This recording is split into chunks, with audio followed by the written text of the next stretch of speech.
اگر ہم کامیاب لوٹنا چاہتے ہیں دنیا کے اندر، ہم آ گئے، ابھی ہمارے پاس وقت ہے۔ کتنا وقت ہے؟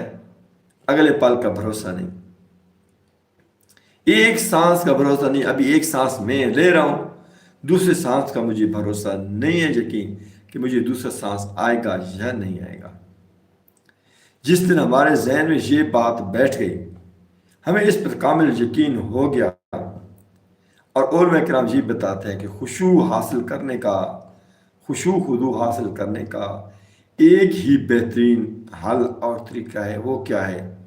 کہ جب آپ ہر کام کو آخری کام سمجھتے ہیں تو پھر آپ اللہ جل شانہ کا قرب حاصل ہوتا ہے، اللہ کی طرف آپ کا رجحان ہوتا ہے، اللہ کی طرف آپ کا رجوع ہوتا ہے، جس کے بارے میں اللہ جل شانہ پہلی نشانی یہی فرماتے ہیں، الذین هم فی صلاتہم خاشعون۔ یہ سب سے پہلی بات جو اللہ جل شانہ فرماتے ہیں کہ جو اپنی نماز میں خشوع کرنے والے ہیں۔ تو خشوع کیسے آتا ہے؟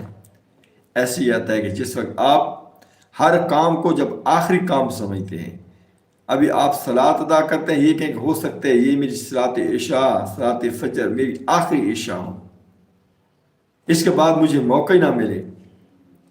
ہر کام کو جب آپ آخری کام سمجھیں گے، ہر دن کو آخری دن سمجھیں گے، ہر رات کو آخری رات سمجھیں گے، ہر نماز کو آخری نماز سمجھیں گے، ہر ملاقات کو آخری ملاقات سمجھیں گے، تو یہ ہوگا کہ کبھی آپ سے غلط کام نہیں ہوگا۔ آپ کو پتہ ہے کہ میں تو مہمان ہوں،